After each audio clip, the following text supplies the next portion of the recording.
Boop, boop. Ta-da! All right, I'm starting soon portion. I've got Dungeon Master. We're giving it about 2 minutes and 21 seconds before we switch over to our full screen live view for this. We're extremely thankful for our guest DM Denth, and I don't usually like playing for a lot of people. There's only a couple of DMs that I like playing under, and for Denth when he has so many accolades to his name and he's extreme, give more life to the game. And it's with him wanting to do something for the community, which he already has. I'll talk about it real quick. Where he's won several of the Iron GM or Dungeon Master, Iron Dungeon Master, whatever they're calling it now, Mithril GM contest here in the Houston area. He's supposed to go on to the finals, which they've postponed a couple of times, but I can't think of too many other people that are going to put up a fight against him, because he's, one, a great storyteller, and two, a lot of fun just to watch. Not just I'm excited to play in a scenario with him. And then he's doing something really cool for us, where I told him, hey, listen, this is what I want. We're doing a horror themed 24-hour stream. Can you put together something for me that's horror themed? And I want us to be high level. I want us to have a bunch of really cool abilities.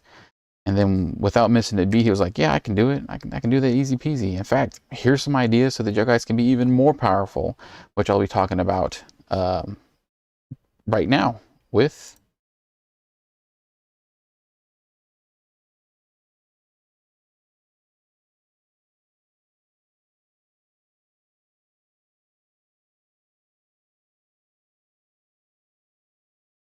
Hey, howdy, hey, what's going on? All right.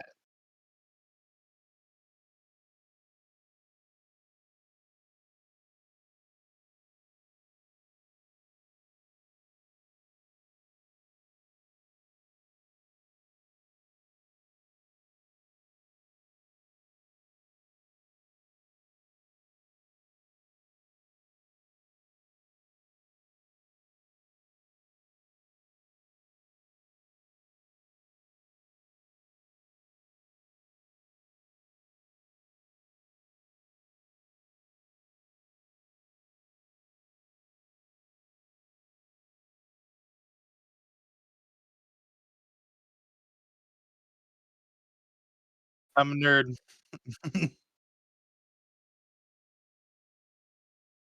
There you go. There you go.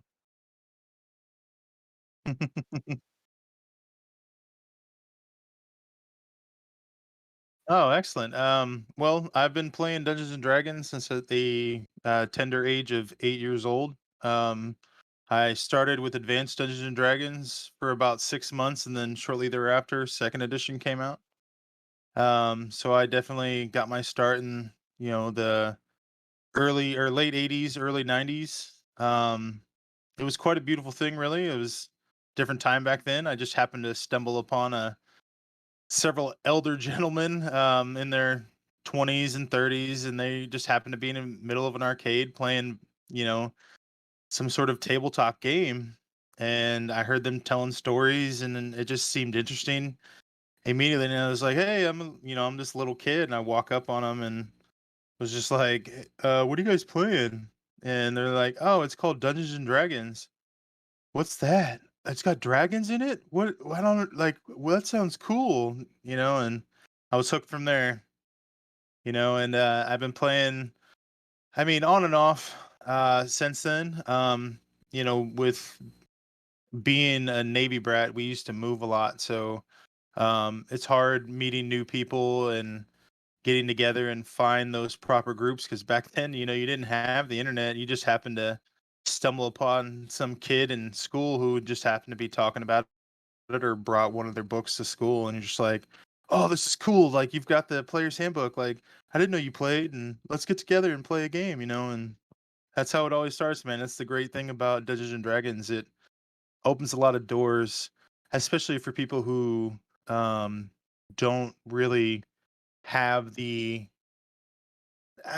strength of communicating with others. It's kind of like one of those things, where you you're kind of a shut in but it really brings it out of you, especially when you get around other people who are like-minded like yourself. And that's just me. I love D&D. I always have and played it, and I'll probably play it until I'm, dead and gone, and pass on all my D&D stuff to, the next generation, So that's one of the great things about it. And it's not just D&D either. It's anything. D&D just kind of started the whole trend. There's many other games that are out there that are just as fun, just as enthusiastic, and just as amazing, that you can even take all of the D&D stuff that you collect, all the miniatures, all the terrain, all the everything, and use it in that other campaign, or use it in that other, style, World of Warcraft, or, Tiny Dungeon. Um, I mean, there used to be games called like Rifts and Robotech and, Battletech, and I mean, um, Masterminds and or Mutants and Masterminds, and which used to be the superhero game back in the day. So, but yeah, that just shows how much of a nerd I am. I've played pretty much everything you can possibly think of, and I love it all.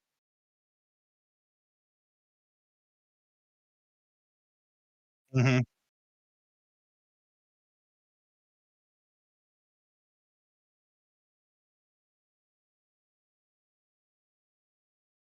Hmm. Yep. Yep.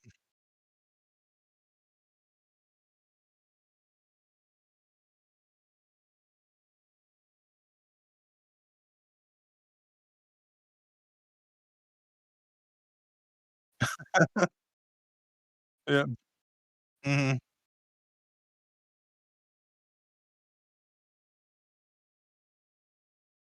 Oh, that's dope.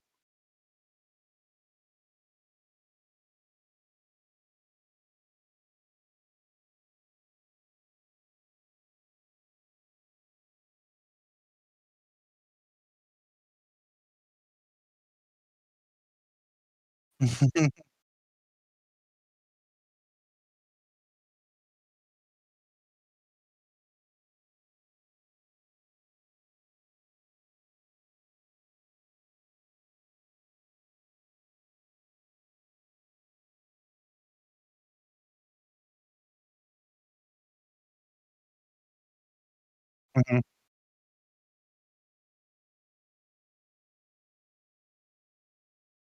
Oh yeah.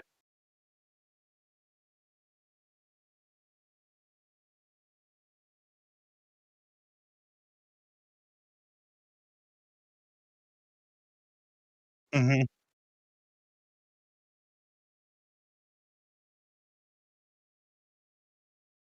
Oh yeah.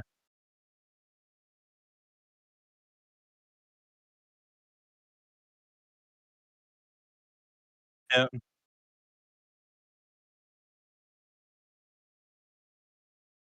Hmm.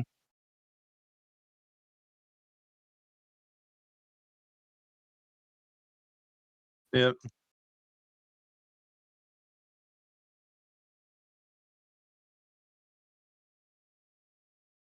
Hmm.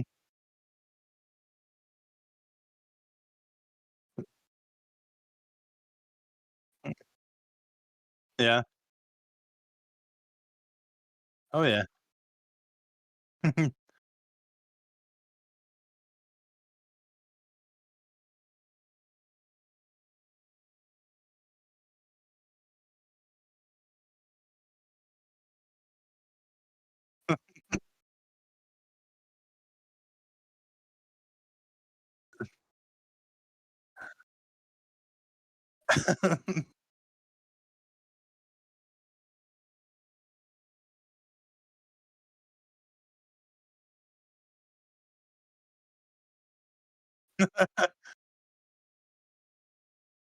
Yep. It's all good, man. Yeah, it looks great, man. No, it's no problem, man. Let's see let's see what you got.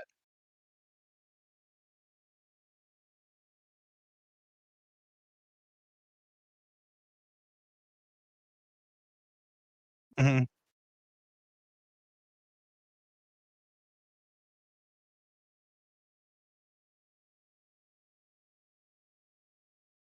Yep. That's good. So the way I've always played my entire life is you take 46, you roll them, you take your three highest, drop the lowest, and re-roll ones. So if you get a one, go ahead and re-roll it, man.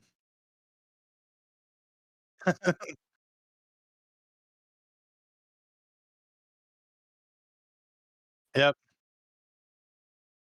Yep. That's what I used to get too, man.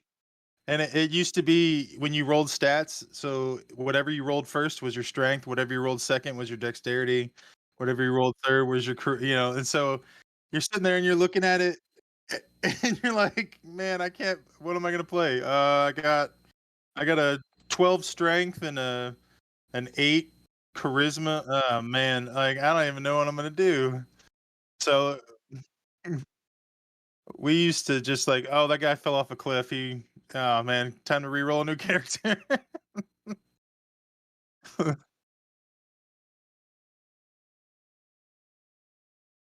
Mhm. Yeah, I can hear you just fine, man.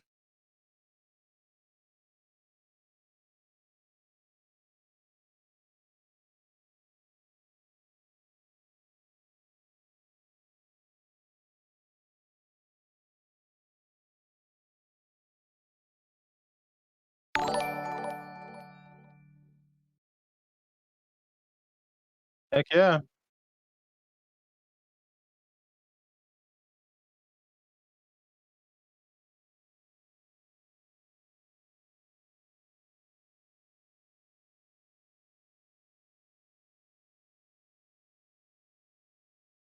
Hey, what's going on?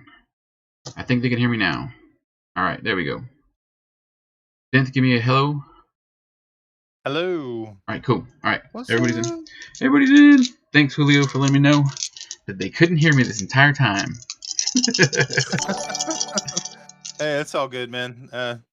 It makes it more interesting now they're just trying to lip read. Like, he's so animated. What's going on? Yeah. Why is he so excited?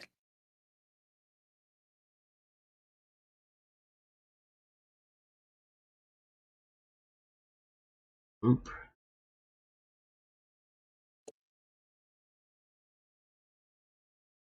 It's pretty cool. There we go. All right, so Alright, there we I go. got a I can hear you 15 for good. my first one. Yes, sir. Rolling for my second stat. Oh, this one's rough. So I got a 1, a 2, and a 4. Yeah, go ahead and re-roll those ones, brother. Go ahead and I, re-roll those I'm ones. really liking this DM. Well, the way I see it is you're a hero. You're naturally above what you're supposed to be. You're like the Hercules who's stepping up and, fighting off the Hydra and doing all these heroic deeds. So you're gonna be epic. You're gonna have that extra stat. Um, it Well, does make for an interesting kind of like, oh, he's not that, but he's still willing to step out there and take that for the team. And I think that it can go either way. You can play that classic struggle, or you can play, the Superman of D&D. So I like either one. unfortunately, I'm gonna have a bad stat. So I've got an 8 for this one, a 4, a Okay, 2, and a that's 2. good. It That's builds technically character. average, right? I Yeah, mean, it that's builds what a character. normal. Yeah, it builds character. There you go.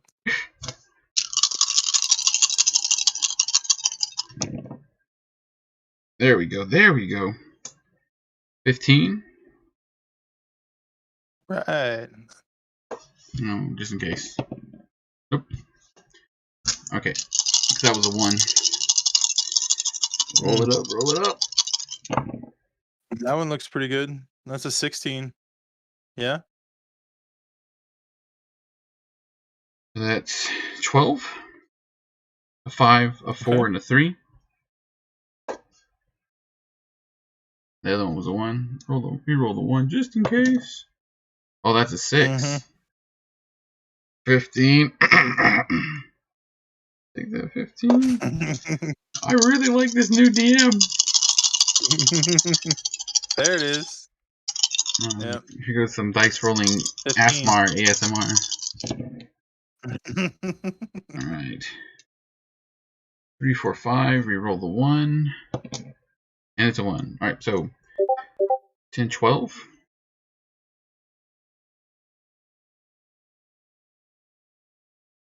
All right, I got 1 stat left.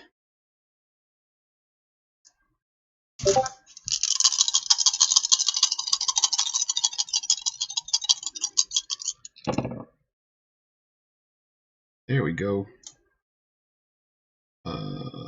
16.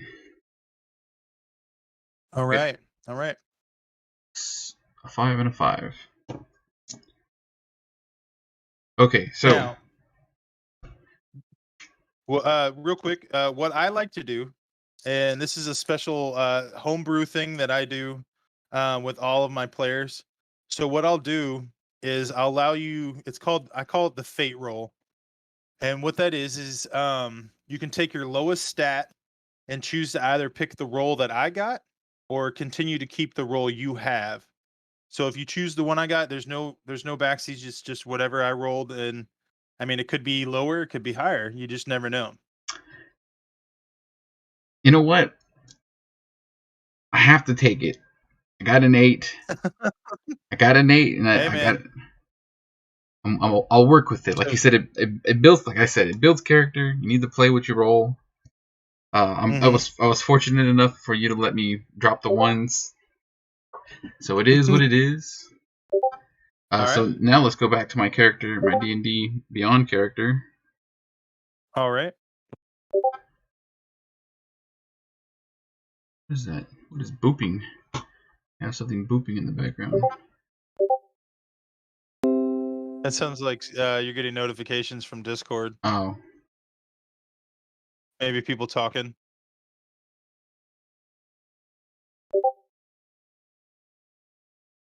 maybe Jericho Rockrib. Oh yeah. Great name, man. Great name.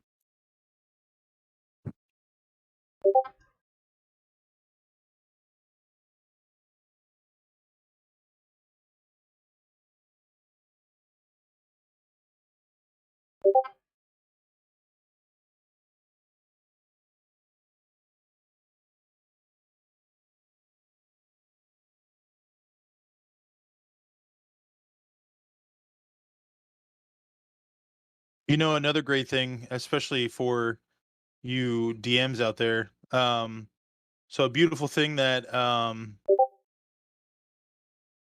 D&D Beyond does is if you pay for the subscription, yes, I understand it's like another $4.99 thing. You've already got Netflix, you've already got Amazon, whatever.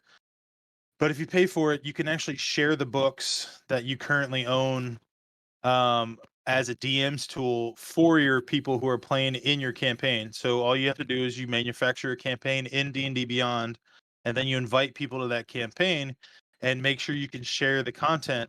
And every book that you own, they have access to. So Player's Handbook, Dungeon Master's Guide, all the magical items, um, all the feats, everything that you've purchased, you can give them access to, and it's really cool. And as a DM, I can actually look at your character and say I want to um actually give you some bonus stuff that I don't want anybody else to know about. I can award you feats for, say, doing something heroic, like you're the Goblin Slayer, so you get a bonus feat. But I don't want everybody else at the table to know it, because then everybody's gonna instantly go and like try and, oh, I killed all the, I killed all the goblins this time. Do I get a feat? Like, they're gonna try and min max and be like that, and you don't want to do that. Do You I want to get a try and make feed? it, an award for feats gained for your accolades being honored, and kind of like a divine intervention where they're just like, here. I think it's really cool. Okay, so we're not doing point buy. Manual rolled. Nope. Yep, so because you're making the character, it's gonna prompt you with all the extra steps. So just go straight to ability scores, and then you can go back from there, and then just type in manual Yeah. rolled. It'll say manual/rolled. So, uh, I hate to do it, but strength is going to be my dump stat. That understandable. As a monk, you always usually want to go speed and charisma, or not charisma, Wisdom. constitution, right? Wisdom. So, oh, wisdom. That's what it is. Because Yeah. technically the key thing works with wisdom. And I Hmm. see it with Jericho is it's not so much wisdom as his experience. His experience fighting Right. different creatures and things like that has given him the ability to be like, all right, this is how I need to handle the situation. This is what's happened in the past. He's really learned from his experiences. Constitution. All right, so I've used my 8. You can't see back there. I'm marking off my stuff. Here, you get it here. All right, so I've used my 8 in strength. I'm putting my highest stat, 16 in dexterity, because that's how I deal all my damage. That's how I do all my cool flippy stuff. Hmm. Constitution, I think I'm going to put 15. That's a good choice. I want health. Intelligence will be 12, because he's not dumb. 15, 12. So I've got 2 15s left, so that's going to be wisdom and charisma. Hmm. And then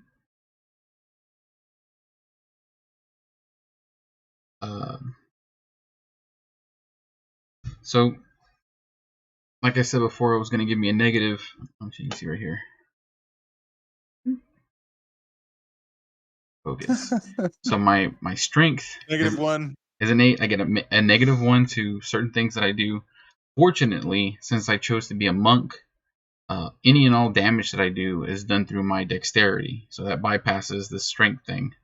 The one thing I'm going to have Hmm. trouble with is talking my way when I try to grapple things. Sometimes I have to make that strength check depending on what the creature or monster or DM says. Um, Hmm. Sometimes I get to make a dexterity check depending on how I describe what's going on or what's happening. So my dexterity is a 19. That's good, man. That's good. What race did you end up choosing? Human, so I chose human, and I put 1 point in dexterity and 1 point in wisdom, and then I took a feat. Okay.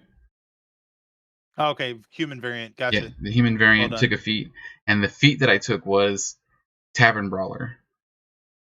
Oh, nice. Tavern Brawler is always a great one, especially for RP purposes. Yes, I Uh, absolutely love the idea of Tavern Brawler, and we'll go into that in just a little bit to describe all the different feats and stuff that I took because I talked about it last week, but now that I've got my DM here, it's ridiculous the fun stuff you can do with it. And to me, it oh really yeah. gives Oh, yeah. the professional wrestler, like the pit fighter that's scraping the ground looking for anything to fight back with. Oh yeah. Picking up the chair and throwing it in the cage, man. What are you talking about? You gotta. So Constitution, I got a 16. When I took Tavern Brawler, it gives you a +1 to Strength or a +1 to Constitution. I took the +1 to Constitution because I'd rather have more hit points and be able to survive different things. Intelligence was a 12. I didn't put anything extra into that. My Wisdom is an 18. And that's because I put points into that from my variants. Nice. And then my Charisma is a 15, so that's a base 15. That's good stuff. That's good stuff.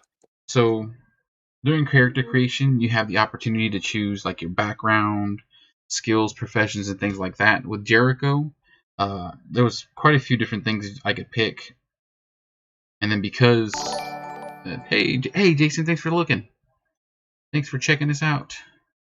He liked us via Facebook. Oh, quick commercial. Nice. I'm on Facebook, Twitch, and YouTube. Give me a hey, howdy, hey. Like, share, enjoy.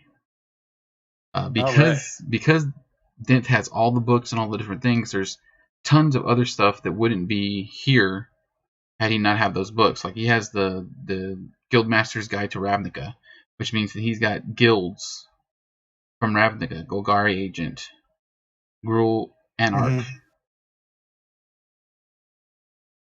all these different houses that I'm unfamiliar with.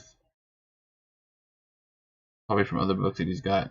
But anyway, I chose entertainer because he was a pit fighter, so he knows how to get the crowd riled up on his side.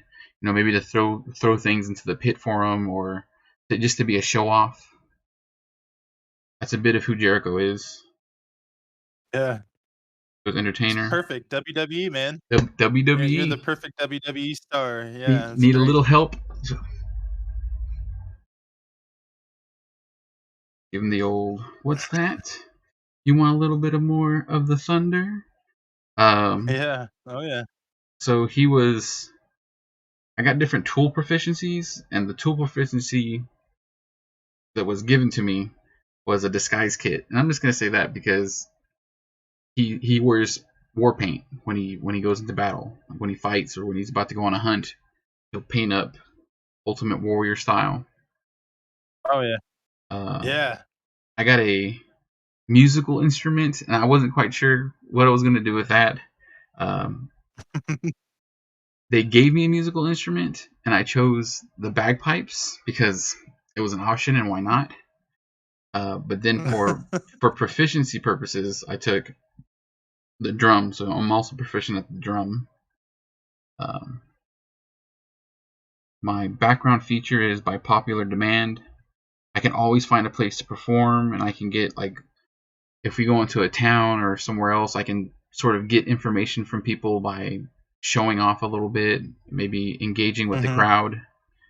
So I like that idea with Jericho. He's not quiet. He's not somebody that just sits back. When he walks into a room, he makes his presence known. He's there to show off.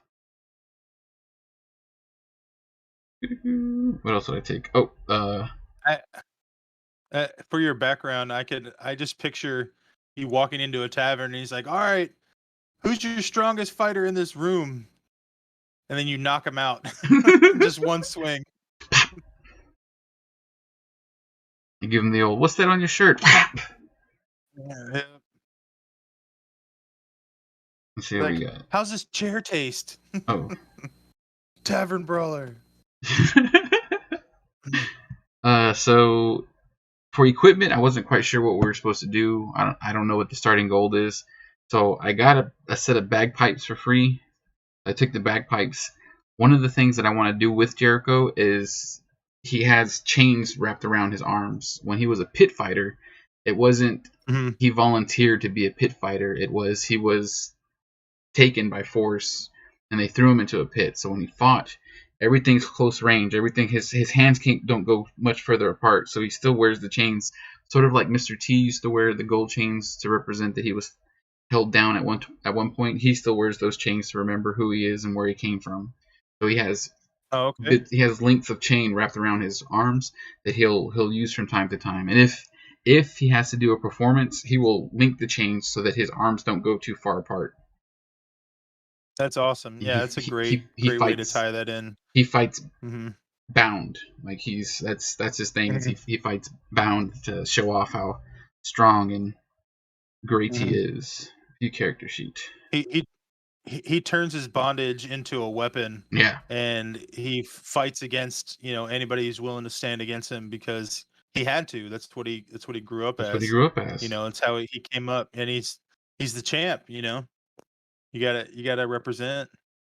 And so something that's really cool that I didn't delve into when I was doing the character creation last time was as I was feeding Denth these ideas and telling him about Jericho and how I was coming up with them. Like the next day, he was like, "Oh yeah, to go ahead and explain what you told to me about Jericho being a pit fighter and him being the last human pit fighter." Okay, so everything I do, I try and do homebrew. It's all additionally my own story. The cities, the world, it's all mine. From a book that I'm can actually writing as at this very moment, and I enjoy running people through the world and creating them as or making them the heroes of what I'm creating. Um, now, so in the city that this will be taking place, the main city where everybody's going to kind of meet up and find out the evil that's going on and how they have to kind of face it is a city called Tarandi. which is dragon speak, or in Draconic, it means dragon city, because it is built into the husk of a massive dragon. Think 10 times the size of Smog, and a city built into the husk of that dragon. And so um, every year they hold tournaments of gladiators, where that they used to invite into the pits, and it usually didn't end well for anybody who was human. And Jericho was the last human to actually win in the past 20 years, um, because he is just that formidable. And most humans who step into the ring end up facing dragonborn or mind flayers or some other like crazy creature that is just overwhelming for the flesh of a tiny little human. And so I just thought it was a beautiful thing to for a Dragon City to have a human champion who just walked out of the ring, and just said, I got this. And, fought for his freedom, fought, for everything he has, and takes that with him and into combat, into anything he does. And I thought it was a beautiful thing. I think that's a fantastic way to one build your story and incorporate the players. It Hmm. made me excited when he told me that about Jericho. I was like, oh yeah, I'm the last human survivor of the pit. I'm the pit champion. Hmm. This is exactly Hmm. what I wanted Jericho to be. He's an ex pit fighter who's now a trophy hunter. He's conquered the pit. He's made his way out of it, Yep. and now he gets to go Sought bigger out. game. Yeah, and now he's searching for bigger game to prove himself. It Yep. wasn't just the pit. The pit, it was just the starting point. Hmm. And so I'm really Very excited cool. about that. Oh, cool. Um, looking at my stats uh, on D&D Beyond, when I originally looked at it, my AC was 16, and I was like, oh, 16 is an okay armor class. Mhm. Once again, we're level 12. So Yes. 16 is an okay armor class. Now I'm level 18 because of the rolls. Very happy about that because that gives me a little bit more leeway. Hmm. Because I don't get to wear armor. No armor for Jericho. He goes in. He goes in shirtless. Uh, Hmm. so I'm excited for that. Let me look up my abilities for you. Skills. One thing that I definitely think that your chains are going to be, I think because you have fought with them for so long and they've become a part of you and your combat style, I think that because of that innate magical ability, I think we could turn them into braces of defense, which could also add another 2 AC to your armor class. I think that is an excellent way to incorporate them into your fighting style and pretty much making them a part of your combat. And so in the sense of any great combatant knows that defense is also a great offense. You know what I mean? So Especially, I'm monk. I love these ideas he's throwing out.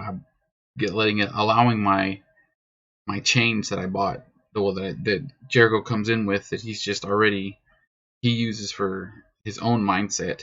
He was bound, but now he's free. He's broken those chains. They're Hmm. part of him. They're part of who he is. They're his defensive. And then today is the 19th, so in 2 days we'll be uh, riling up Facebook, riling up Twitch, riling up YouTube, trying to get more players. Because right now we have me and our other friend Dirty Beats. You'll see him coming up here pretty soon. You're familiar with him. Dirty Beats used to play Frostgrave with me.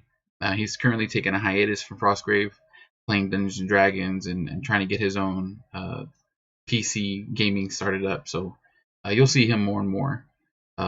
Hey, alley just going through our D&D stuff. In 2 days, I'll be advocating for myself, trying to get donations so that y'all can buy me awesome gear. Um, in the form of donations.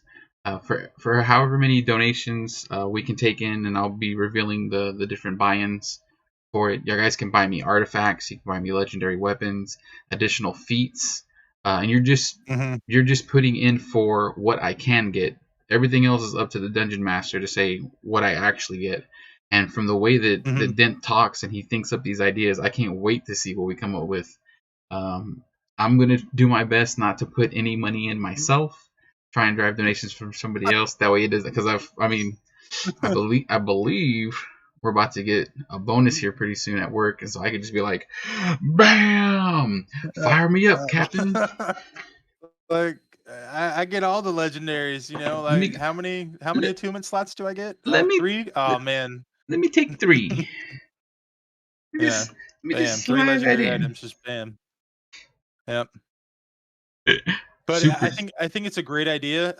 If you want to see people get powered up, and it's another chance for people to donate. So if you want to see somebody that's just walk into a room and just be able to take out any monster, with one hit, like one hit man, it's just donate, give them an extra $10 and then let them get a feed, or I don't know what the price points are going to be, but it's definitely a fun way to incorporate a lot of cool, you know, parts about any game. And it's definitely a challenge for me, because if you guys, the more you donate, the more stuff he gets, the harder it's going to be for me to make it a difficult fight, Now, and it's just I had a seen it's just a fun thing.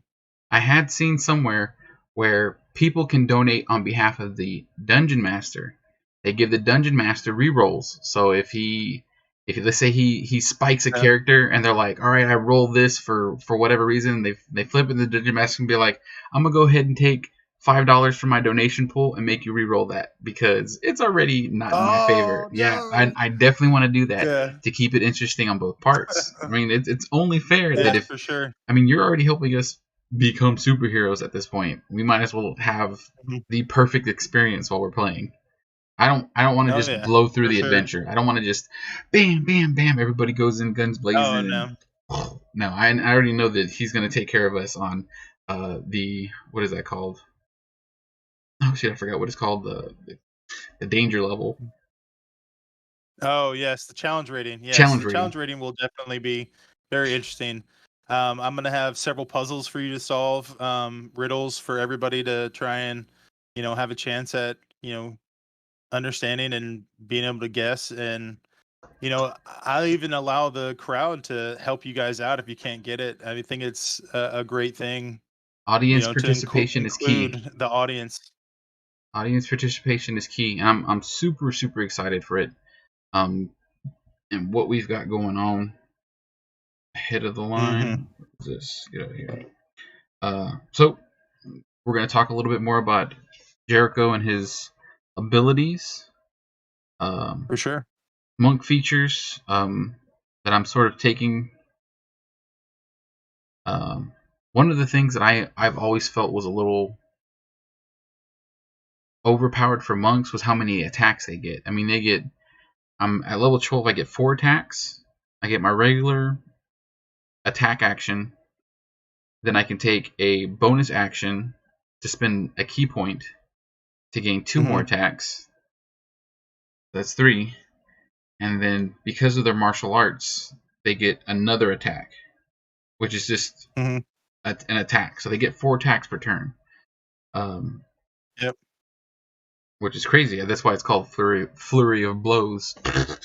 Oh yes, for sure, for sure. The Uh, great thing about monks though is they're not a huge damage output. They're not gonna just do a ton of burst damage, but they will whittle you down very easily with how many attacks they get. 10 here, 15 there, 12 here, and then next thing you know, you just did like 48 to 58 points of damage on one round, all small increments. Whereas, like, for you take an example of a paladin who'll walk up and divine smite you and do, 80 points of damage in one attack. Whereas, it kind of balances out that way. It's kind of neat. Another thing too that I really wanted to incorporate with Jericho on the monk abilities is the open hand techniques. I'm going with monk of the open hand. So Cool. anytime I hit with one of my flurry of blow attacks, I get special like things that I can try and do. Like Mhm. if I hit and I can make my opponent roll a dexterity saving throw, so they have to do a DC 16, roll a 16 or better. If they don't make it, then they fall prone. You get knocked on the ground and you're prone, Mhm. everybody gets advantage on Oof. you. So that means every other attack is pretty much gonna be successful. I like it. Mhm. The other one that I used before, because I've played a monk wrestler before, was the if I hit and they don't make a strength saving throw, I can push them 15 feet. 15 feet on a map is a lot. That's 3 squares. Mhm. That's basically pushing them where I want them to be. So I really like that. And then the other one that can be devastating for certain creatures or characters is once I've hit, I can make it so that they can't take reactions. Which I was like, oh, that's. I had to think of how Jericho's thinking this way, and it's ring awareness with the pushing people around, pushing them 15 feet. He's like, all right, Mhm. there's a spike trap over here. Let me knock them over here. Or I know I've got somebody Mhm. on my team that can't reach them. Let me Flanking. hit them. Boom. Let me throw them into Mhm. them. Knocking them prone is always a good thing. You always want to knock somebody down to get this dog pile on them, right? And then For sure. For sure. the reaction thing, that's just beneficial for everybody. I mean, if it's something where they get to react and attack or react and move, if we're facing certain things that are shifty and can get away from us and they're dealing damage from a distance, which going back into that, I was like, all right, one of the other cool things that monks get if you're way of the open hand is missile deflection. So if somebody fires a missile weapon at me, it has to be like an arrow or a knife or something that they Mhm. throw at me. It can't be like a magical blast. I can deflect it or catch it. I think it's if I make the I think it's the key points, and if you make the proper save or whatever to snatch it out of the air, it essentially functions I can reduce very the much like gloves of missile snaring. yeah. It's like it says that if I can reduce the damage, which it's 1d10 plus 16, is how much damage I can reduce missile attacks by. If I can reduce it to 0, then I get to snatch it, spin the key point, and throw it right back at them, which I thought was really neat. It's a way of Jericho having Yeah. a lot of experience of dealing with different types of fighters, and maybe fighting against archers or other things, quills that are being shot at me Very. from a monster. It's very Kung Fu Panda, Yes. uh, I think, in that, which is really really cool. What else do we get? Yeah. Slow You get slow fall. fall. Get slow fall. Stunning strike. Which Mhm. it's just anytime I say I'm going to do a stunning strike, just think of me doing the old Dusty Rhodes bionic elbow. Just yes. Oh, Um, that'd be perfect. oh, and I had talked to Denth about this because Jericho is a monk. At level 10, he gets purity of body, which means that he's immune to disease and poison. And I'm taking this as while he was in the pits fighting against different creatures, maybe he fought against other warriors that were poisoning their blades, and he's built up a tolerance to these things. Like he isn't affected by For sure. disease or poison, so he's just this beefy. That's why he rock rib. He can take it. Yeah, for sure. And I still haven't That figured was out another how to fit sorry, go ahead. tranquility. I'm sorry. I still haven't figured out how You're to good. fit tranquility into my backstory yet, because it's basically giving him sanctuary. But I'm giving it as he's fought enough battles that he can just keep himself centered and understand what's going on around him. Again, that ring presence that wrestlers constantly talk about, Mhm. knowing where you're at, what's happening around you, and being prepared for what's coming. For me, my first thought is how you could write in tranquility is you've been in the fight for so long that you're finally getting to the point where you start to realize that there's more to the fight than just throwing your fists. There's finding that, the ring presence like you're talking about, that energy, that special, peace within you that makes you such a great fighter, that focus and channeling it to your surroundings to give you sanctuary and make it to where you have that spell effect. I think that's something very cool. Okay. Monks are probably one of the most versatile classes I've ever seen, for Dungeons and Dragons in a very long time. They're not only damage dealers, they're support class. They're also like, I mean, ninjas. They can move, and especially if you like were to play a tabaxi and a monk, and it's just you can literally move across the entire map without even getting hit. Yeah, it stacks and you can min Running max through it. enemies and just Yeah. doing all these cool things. Yeah. Um, Dirty Beach was telling me that there's even a healer monk that Hmm. I'm so far behind on the splat books, the extra books for Dungeons and Dragons, that I was just like, oh no, I know the original three very well, Hmm. and I had seen some of the Arcana stuff they had put out for some of them, so I was like, no, I'll just play what I know and how I can role Right. play them the best. Let me see what else I we want to got. say that monk is in Tasha's, but I'm not 100% sure on that. Um, I think it's the Way of the Mercy, but I could be incorrect on that. It's very hard. I usually don't. Yeah, I think it is. It's Physician's Touch, Hand of Healing. Yeah, it's in Tasha's Guide. So if you want to read that book, you have access to it as long as you're a part of the adventure, and you can pick that up and read up on it if you want. I think I might. I'm definitely going with this build for Jericho, but later on down the line, I would love to be a monk that's slapping people to heal them. You're just like, you're healed. Ah, Yes. pray. Be healed, go. And so Yep. the last thing that I wanted to talk about today was me choosing a feat. So when you start a character, you're not always guaranteed a feat. And then Hmm. if you take a feat as you're leveling up, that's taking away from your ability modifiers.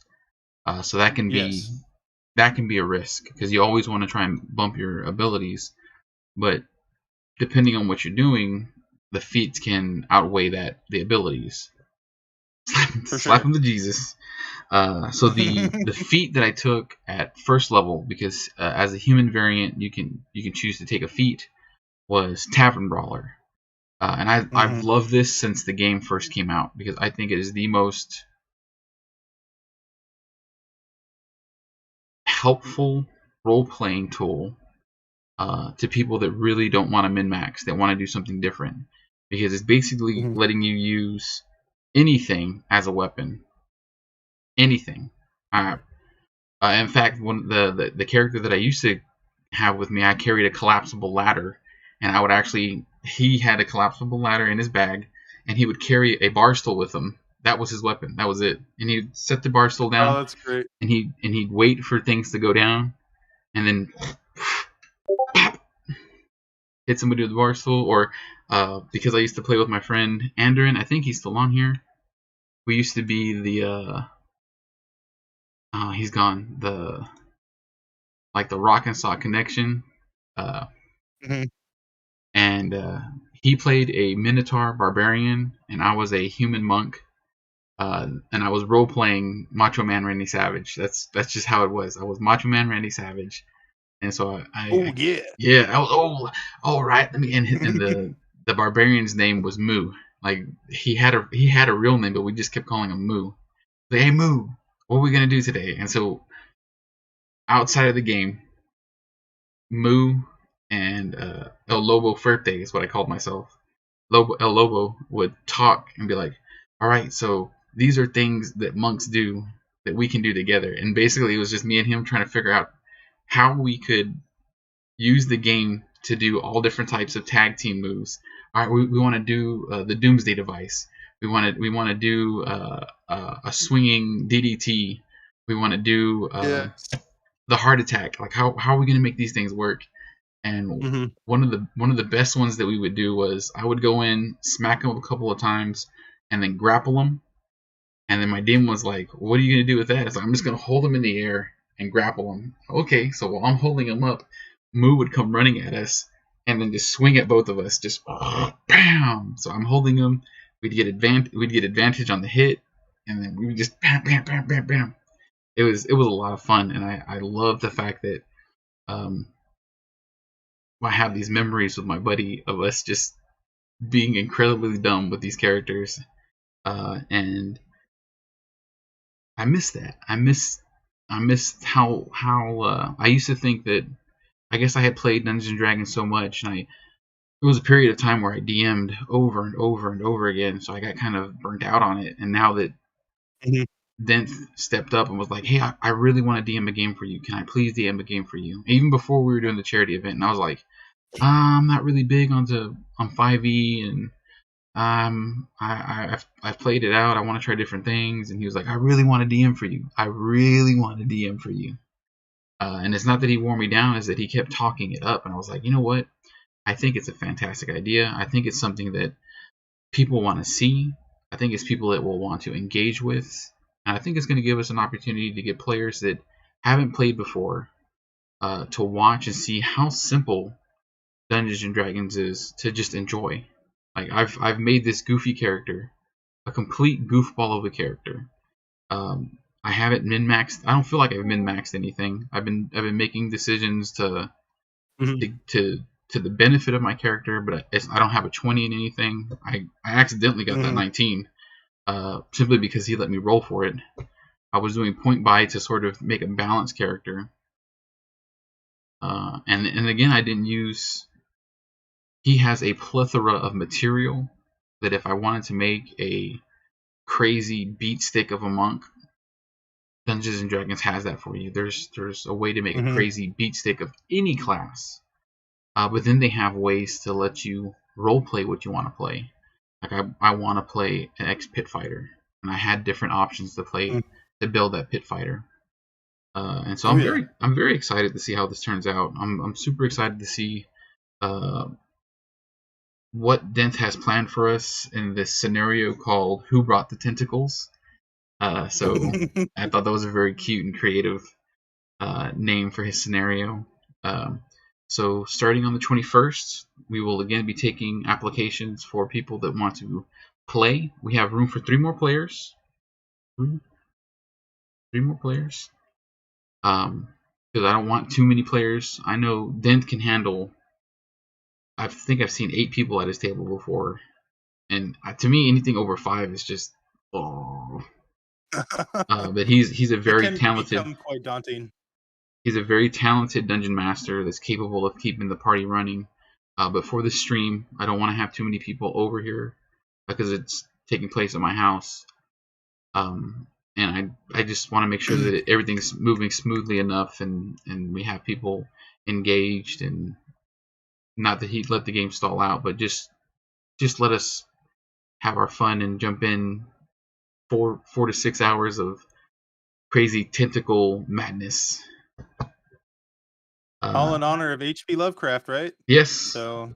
So we'll be doing this. The reason we're doing it that weekend is because I wanted to do a horror themed 24-hour stream because I have tons of different games that we want to play.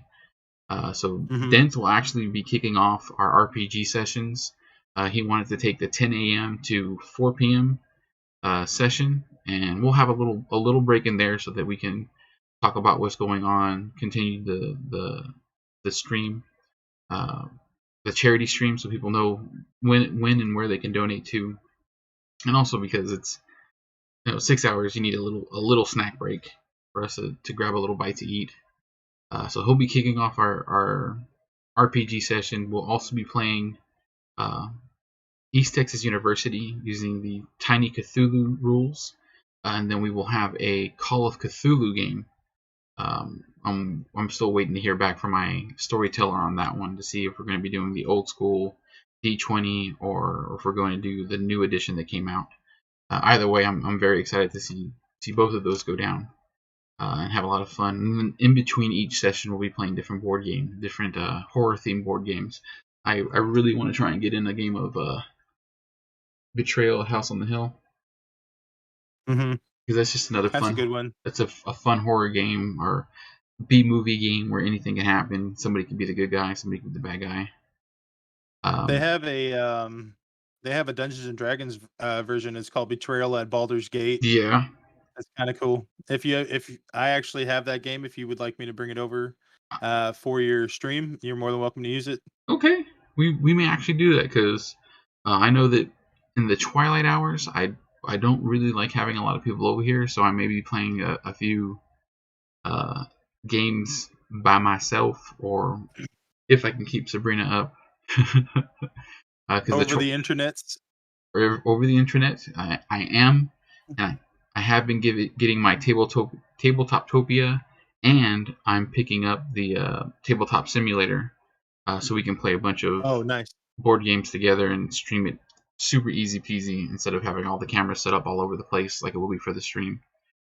So if you're in the stream chat, here go the links for my Facebook and for you to donate if y'all guys would like to make a donation. Or again, all the donations go to Texas Children's Hospital. I have nothing. Nothing comes to me. Nothing goes to the players or the DMs. Everything that we're doing is for Texas Children's Hospital. We are from Houston, Texas. These are for kids in our area that we care about that are going through all kinds of crazy stuff, and the donations help.